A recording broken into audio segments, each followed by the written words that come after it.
dahsyat dan perkasa.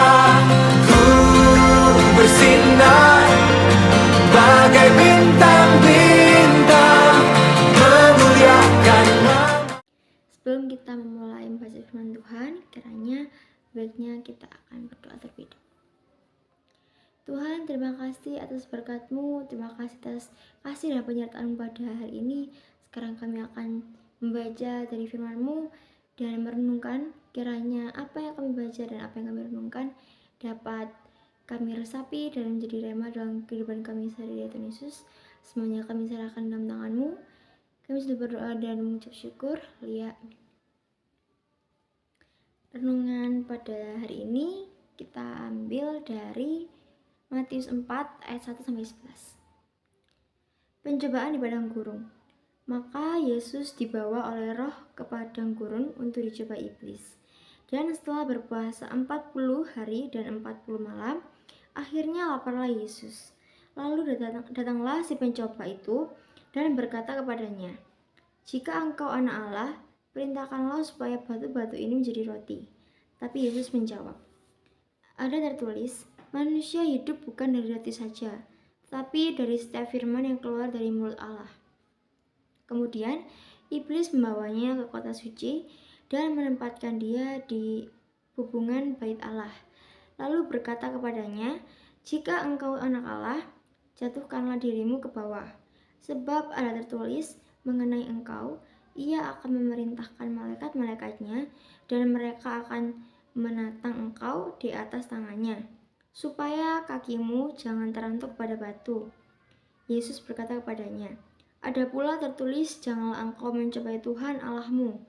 Dan iblis membawanya pula ke atas gunung yang sangat tinggi, dan memperlihatkan kepadanya semua kerajaan dunia dengan kemegahannya, dan berkata kepadanya, "Semua itu akan kuberikan kepadamu, jika engkau sujud menyembah aku."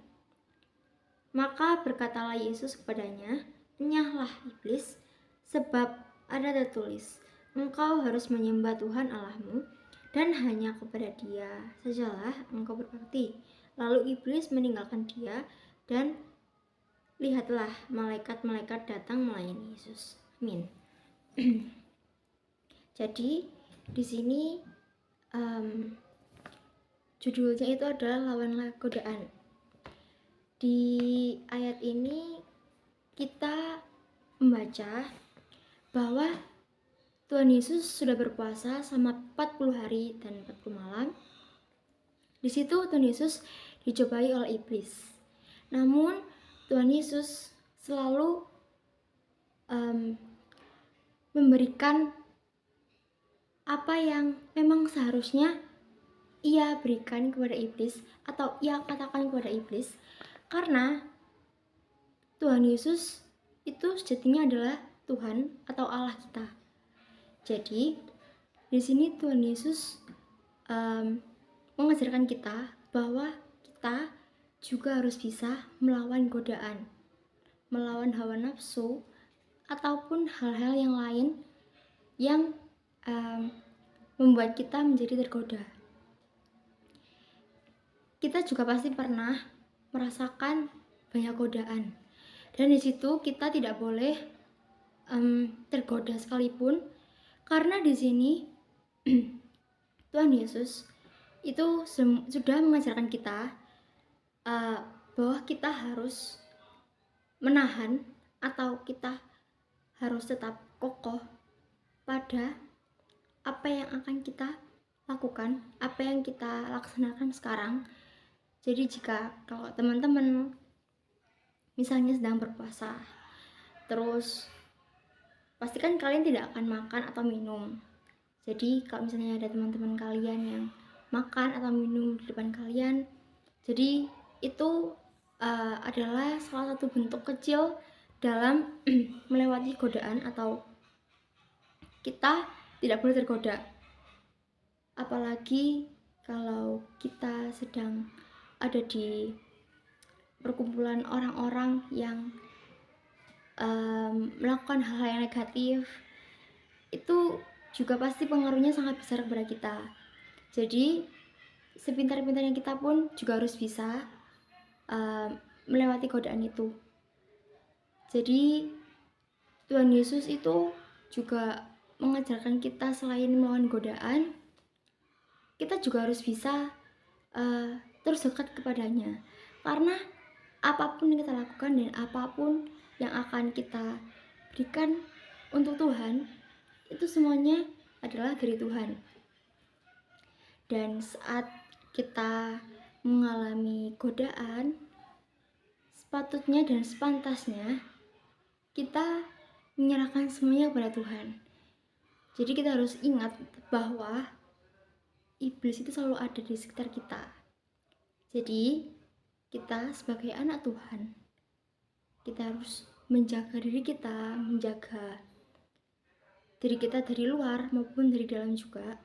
Karena iblis itu nggak akan pernah tinggal diam, dan dia akan selalu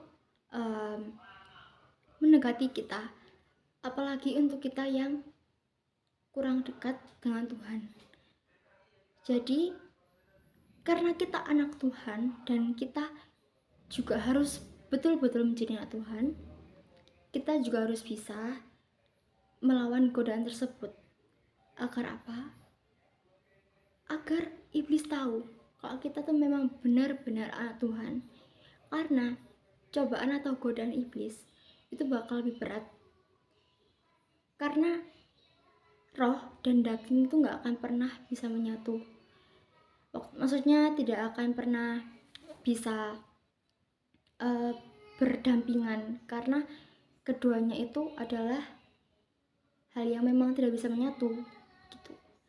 Jadi dari firman yang kita baca ini, kita juga bisa mengambil kesimpulan bahwa apapun yang kita lakukan, kalau memang kita betul-betul dari hati dan niat kita harus bisa menjaga dan konsisten dari apa yang kita lakukan itu.